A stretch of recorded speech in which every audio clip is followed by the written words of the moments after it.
This morning, lawmakers of the East African Legislative Assembly convened a meeting comprising of technocrats from the East African community institutions residing in Uganda.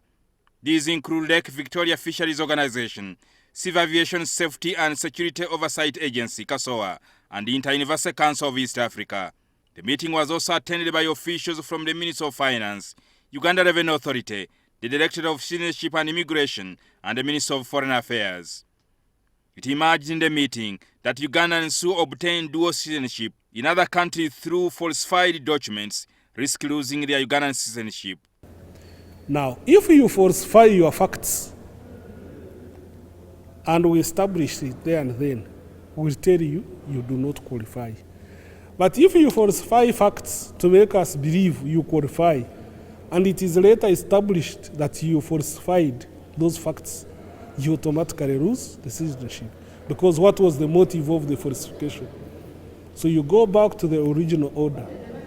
So for those who unfortunately might have falsified facts for various reasons, to obtain a travel document, to go to another country and obtain an immigration status, when these facts come to surface, you will be dealt with in accordance with the law.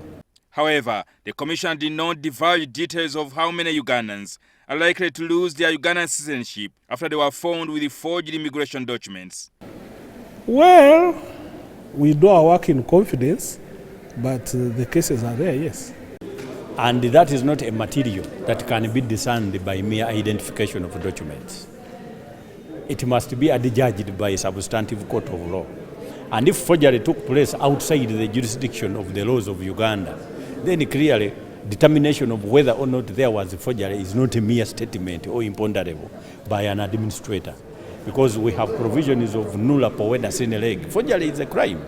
And it must be provided for in the laws of Uganda, and the sentence for which, in terms of one becoming guilty, has been provided for.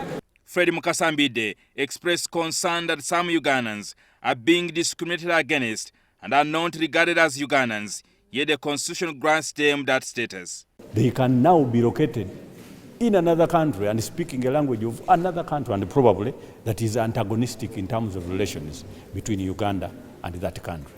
Those citizens have become now a fertile ground for violation of rights.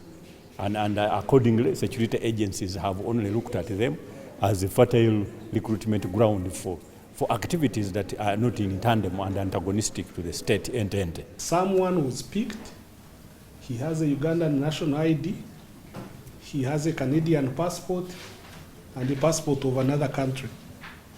So what is he?